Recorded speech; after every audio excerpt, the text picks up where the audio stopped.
अहो तुम्ही कसली काळजी करू नका, मी बोलते त्यांच्याशी. तुम्ही निवांत राहा. ठीक आहे. हो हो चालेल. बाबा पण ना. नमस्कार. नाही म्हणजे खरं तर सॉरी, मला 10 मिनटं उशीरच झाला. अहो पण रिक्षाच मिळत नव्हती आणि त्यात बाबांचा फोन. मी आनंदी. नाही, तुमचा बायोडेटा मी तसा पाहिलाच आहे. नावापेक्षा तुम्ही असे फार रुबाबदार दिसतात. नाही म्हणजे कॉम्प्लिमेंट. हो, मी ठाण्याला राहायला आहे आणि माझा जॉब चेंबूरला आहे.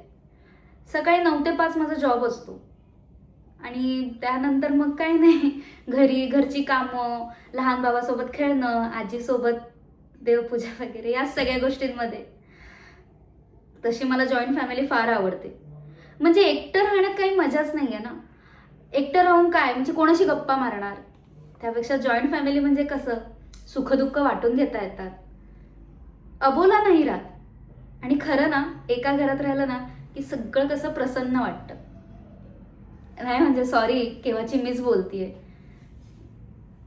नाही नाही नको, मी आत्ताच चहा घेऊन आले आणि जास्त चहा पिला ना की थोडा त्रास होतो.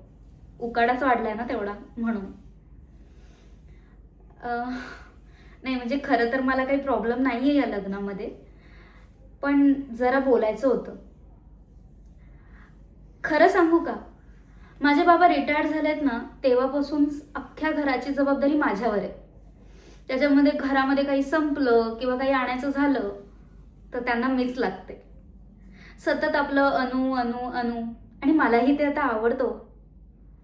आणि माझा लहान भाऊ आहे, 10वीत आहे अजून. म्हणजे त्याचं अजून करिअर घडायचं आहे, त्याला स्वतःच्या पायावर उभं राहायचं आहे. तोपर्यंत मला माझ्या घराची जबाबदारी घ्यायची आहे. म्हणजे उद्या लग्न झालं आणि मग मी माझ्या आईवडिलांकडे दुर्लक्ष नाही करू शकत.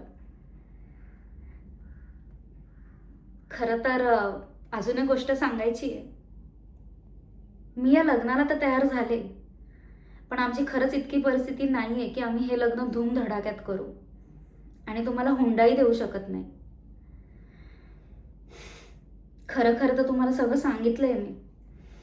बघा, तुम्ही विचार करा आणि मला कळवा. काही घाई नाहीये. आणि ठीक आहे ना, नाहीच जमलं तर मित्र म्हणून राहूया. अहो, माणसं जोडावी. तोडायला काय, एक कारणही कारणीभूत ठरतं, पण जोडायला 10 कारणं महत्वाची असतात.